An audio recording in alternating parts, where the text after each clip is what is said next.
pour moi, c'est une bonne incarnation, une vraie incarnation de ce que c'est le pouvoir aujourd'hui. Enfin, ce qui c'est la Russie d'aujourd'hui, parce que d'une part, si vous regardez cette conférence en entière, et je l'ai lu en entier, il y a eu peu de questions, c'est plutôt des doléances.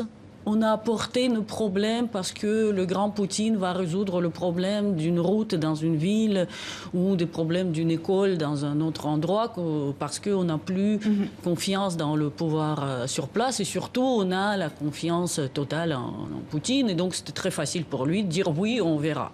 Oui, on va faire quelque chose. C'était une conférence de presse qui était très tournée vers les questions intérieures alors que le dernier mandat est plutôt marqué à l'international. Comment vous l'expliquez ?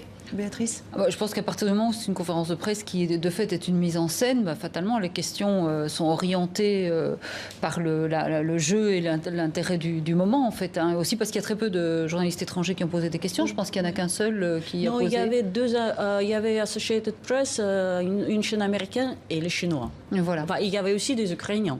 Quand même, ça c'est l'étranger. Mais du coup, c'est Vladimir Poutine qui se recentre en fait sur la politique intérieure. C'est quoi ? C'est son point faible, la politique intérieure, après son dernier mandat, là, celui qui arrive à son terme ? En fait, ce que les journalistes assez libres d'Echo de Moscou ont dit, que les questions n'étaient pas censurées. Tout le monde pouvait poser des questions qu'il avait envie. Mais c'est surtout le choix, j'imagine, des invités. Je ne sais pas combien de journalistes de la presse étrangère étaient présents, parce qu'on ne nous a pas donné la liste de présents. Mais c'est vrai qu'il n'y avait que 4 heures. Mais en l'occurrence, je pense qu'il a eu cette phrase au cours de cette conférence de presse où il a dit « le pouvoir n'a peur de rien ».